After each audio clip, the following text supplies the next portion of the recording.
Hi, I am Celso and Puerto Jr. from BSIT 1D Google, and I will be explaining anatomical position and directional terms. Anatomical directional terms. A directional language of anatomy exists in order to minimize confusion when discussing areas or specific points on the body. This directional language or terminology is used to the reference to the anatomical position. The anatomical position is when the person stands face pointing forward, arms at the side, palms face forward, and feet also pointing forward.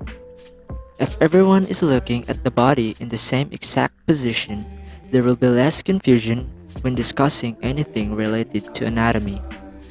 We're gonna start with superior and inferior. Superior means towards the head, but it can also mean upper or above.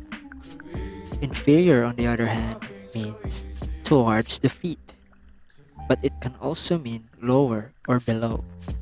So we would say that the heart is located superior to the small intestine, or we could say that the small intestine is located inferior to the heart. Next is anterior and posterior. Anterior means further to the front or in front of.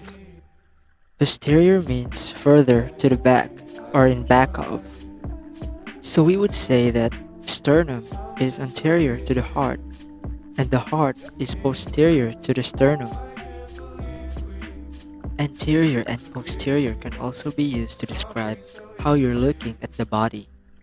While the body will always be referenced from the anatomical position, it can be viewed from an anterior view, meaning looking at the body from the front, and it can be viewed from the posterior view, meaning looking at the body from the back. Medial and lateral are another set of directional terms. Medial means towards the midline of the body, and lateral means towards the side of the body, or away from the midline of the body, where the midline is an imaginary line that divides the body into left and right halves. We could say that the heart lies medial to the lungs, or you could say that the lungs lie lateral to the heart. Lateral can also be used to describe how you're looking at the body.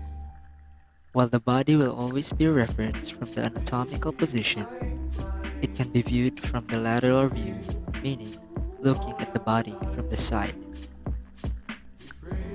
Next is proximal and distal.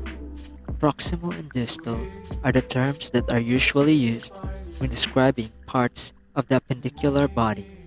Remember that the axial body consists of the head, neck, and trunk, and the appendicular body consists of the limbs or appendages that added to the axial body. Proximal means closer to the axial body or towards the trunk of the body, and distal means further from the axial body or further from the trunk of the body. So we would say that the thighs is proximal to the foot, or you could say that the foot is distal to the thigh.